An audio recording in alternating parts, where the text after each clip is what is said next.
Shalom, selamat siang. Nah, sehingga kita bisa berkumpul hari ini, saya percaya ini bukan kebetulan, tapi pasti kehendak Tuhan. Kalau apa-apa kita mengizinkan Tuhan bekerja dulu, pasti itu kan jadi indah. Ya, Roni sudah memperkenalkan Papa dengan saudara semua, mereka tahu? Oh belum. Oke. Jadi nama saya dan Alexander. Oh iya, sudah tahu. Ketemu toh. Iya. Saya dan Alexander. Kami tinggal di Papua. Sudah 19 tahun ini di Papua. Nah, kami mendirikan sekolah di sana. Hanya satu alasan. Kenapa kami milih Papua? Karena kami ingin memeratakan keadilan. Kita tahu bahwa keadilan itu adalah Tuhan sendiri. Kita salah kalau berkata Tuhan itu karakternya adil. Salah.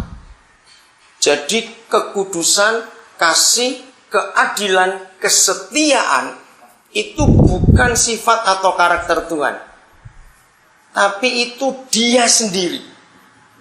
Bedakan ya. Itu bukan karakternya. Kalau karakter nggak bisa menyatu dengan pribadi dan bisa hilang. Maka itu 1 Yohanes 4 ayat 8 mengatakan, siapa kasih itu? Kasih itu adalah Tuhan sendiri. Jadi Dia tidak bersifat kasih. Kalau kita berkata garam itu asin, itu bukan garam. Segala sesuatu yang asin itu belum tentu garam. Ngerti nggak maksud ini? Jadi kalau ada keadilan, kesucian, kasih, dan kesetiaan, itu adalah Dia sendiri. Jadi bukan karakternya. Nah, kita melihat bahwa Papua itu sangat kaya. Tidak ada tanah di negara manapun, di bagian bumi manapun, yang sekaya tanah Papua. Tapi faktanya rakyatnya miskin. Kenapa? Karena tidak adil. Nah, saya tidak mempelajari banyak, tapi sedikit banyak saya membaca. Sebetulnya Indonesia ini sudah tidak ada di muka bumi. Mungkin kaget mendengar ini. Kenapa? Saya boleh berkata Indonesia sudah tidak ada lagi di muka bumi. Di antara sekian banyak tiang yang merupakan penegak sebuah negara, maka tiang utama adalah keadilan. Ada tiang ekonomi, tiang pendidikan, tiang politik, kesehatan, dan sebagainya. Tiang utamanya adalah keadilan. Tiang-tiang yang lain boleh tetap eksis, tapi kalau keadilan ini tidak, maka runtuhlah bangunan itu. Nah, kita tahu di negara ini, keadilan itu adalah pintu pertama dan pintu terakhir. Saya menemukan istilah dalam Alkitab. Dan semua saudara yang bergerak di bidang hukum harus mengerti ini. Keadilan di negara manapun juga dalam hukum hak asasi manusia, maka keadilan adalah pintu pertama dan pintu terakhir bagi setiap warga negara dimanapun dia itu berada. Saya tidak tahu apakah saudara pernah lihat sebuah gedung yang hebat di Amerika. Orang selalu berkata tentang Amerika itu bagus sekali. Paling ujung adalah White House. Setelah maju lagi sampai National Mall namanya, maka sampai ke gedung Senat. Itu gedung anggota dewanya, DPR-nya. Nah, di belakangnya itu gedung pengadilan, Mahkamah Tingginya Amerika. Nah, semua orang berkata presidennya boleh hebat, menentukannya Senatnya, tapi keputusannya gedung yang ketiga itu. Nah, di atas gedung itu ada tulisan yang bagus sekali dan saya suka. Ditulis begini, besar sekali. Yang harus semuanya orang ngerti. Equal justice under law. Saya paling suka mendengar kata itu. Equal justice under law. Artinya sangat luas. Mau presiden, mau siapapun juga, begitu ada hukum, harus setara. Equal, tidak boleh dibedakan. Nah, kita tahu fakta ini.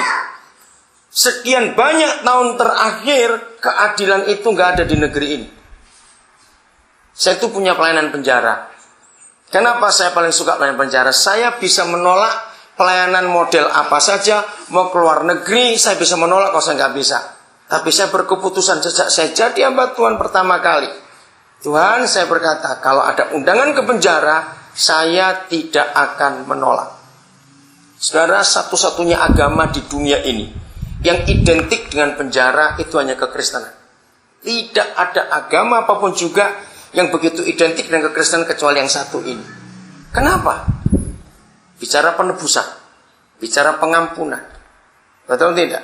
Itu selalu urusan dengan penjara.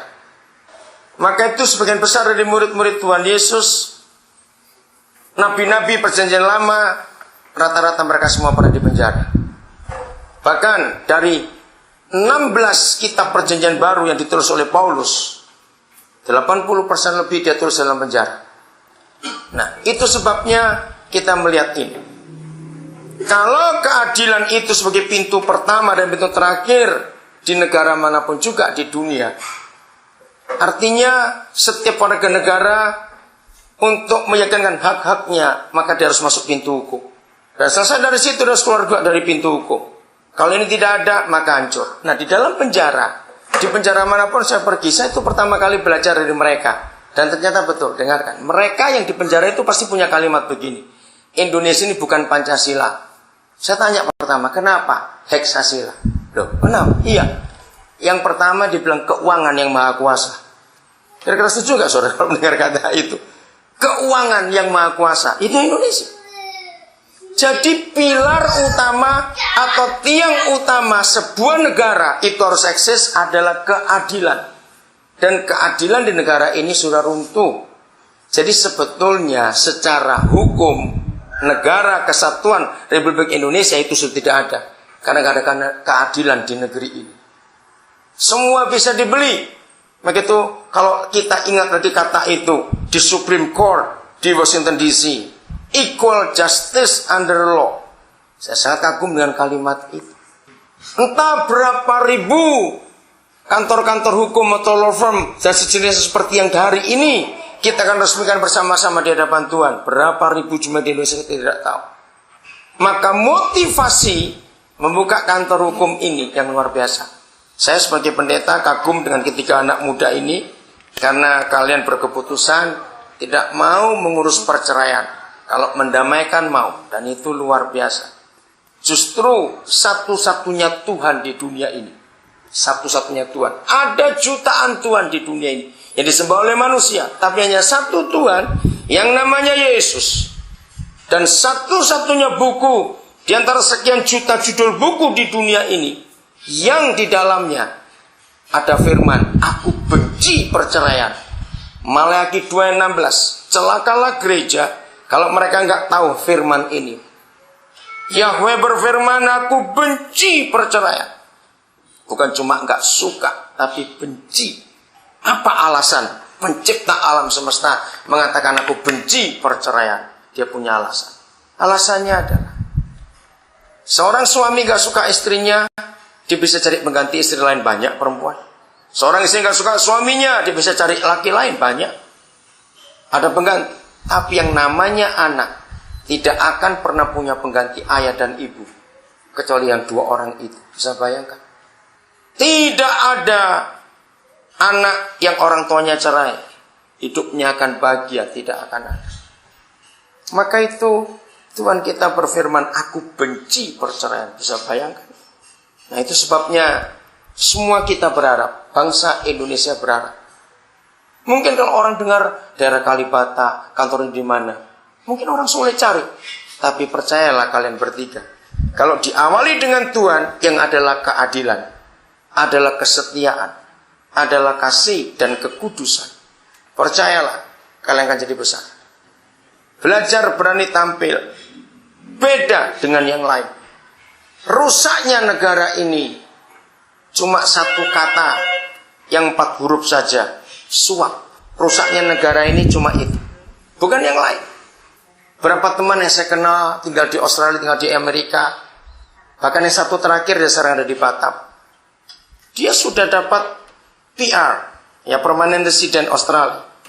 Dia punya usaha taksi. Entah ada kesalahan apa dalam salah satu sistem knalpotnya saya nggak ngerti. Dan akhirnya dia cek polisi. Begitu polisi datang, dia pakai cara Indonesia. Dia siapkan $2.000 di amplop. Diterima. Wah dia senang, berarti bebas. 2 jam kemudian langsung deportasi. Tidak diadili, langsung deportasi. PR-nya dicabut langsung. Sekarang dengan 4 anaknya mereka ada di Batam.